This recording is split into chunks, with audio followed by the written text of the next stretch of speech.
नमस्कार मंडळी, स्वागत आहे तुमचं मेजवानी आणि मी आपल्या यूट्यूब चॅनलमध्ये। तर आज आपण बनवणार आहोत साबुदाण्याची स्टिक्स।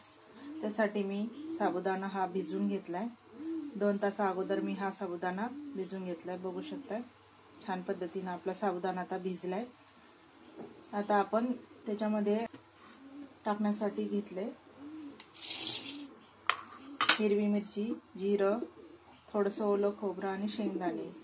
ओल्या खोबऱ्याची मी चटणी करणार आहे, तर एवढं साहित्य घेतलंय। आता शेंगदाणे आणि जिरं आणि हिरवी मिरचीची मी बारीक पेस्ट करून घेणार आहे। बघू शकता आता आपण याच्यामध्ये साबुदाणा घेतलाय। आता आपण याच्यामध्ये टाकणार आहोत हिरवी मिरची आणि जिरं आपण जे बारीक केलेलं मिक्सरला ते टाकून घेणार आहोत।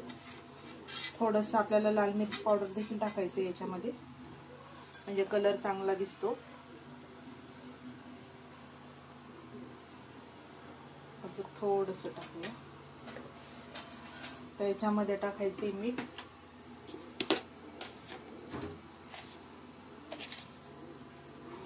एक चम्मच मीठ टाकून घेणार थोडंसं वरती। आणि आता याच्यामध्ये आपण टाकणार आहोत शेंगदाण्याचा कूट। थोडासा अगोदर टाकून घेऊया, लागला तर परत मिक्स करून घेऊ। आता हे सगळं मिश्रण व्यवस्थित हाताने मिक्स करून घ्यायचे अगोदर।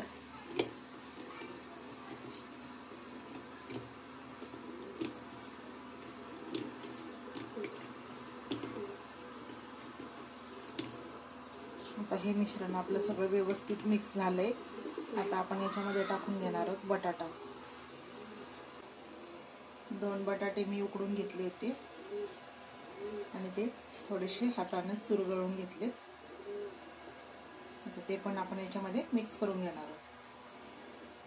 आता हे सगळं व्यवस्थित मिक्स करून घ्यायचं एकदा। बटाटा देखील चांगला असा मिक्स झाला पाहिजे साबुदाण्यामध्ये।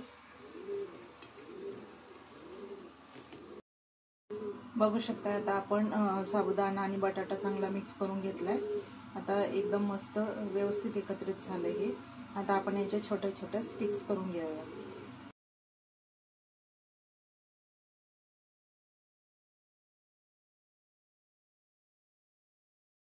बघू शकता आता आपलं तेल चांगलं गरम झालंय। आता आपण याच्यामध्ये ह्या स्टिक्स टाकून घेणार आहे, एक एक करून सोडायच्या।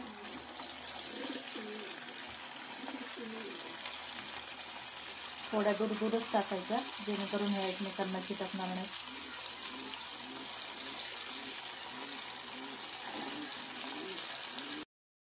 बघू शकता अशा प्रकारे आपले स्टिक्स तयार झाले, साबुदाणा स्टिक। आता आपण याला काढून घेऊयात।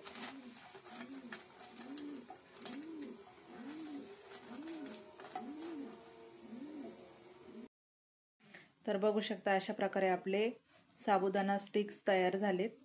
हे स्टिक्स खूप क्रंची होतात आणि खूप वेळ असे क्रंचीच राहतात, त्यामुळे तुम्ही देखील नक्की बनवून बघा अशा प्रकारचे साबुदाणा स्टिक्स। व्हिडिओ आवडला असेल तर लाईक करा, शेअर करा, कमेंट करा आणि सबस्क्राईब करायला विसरू नका।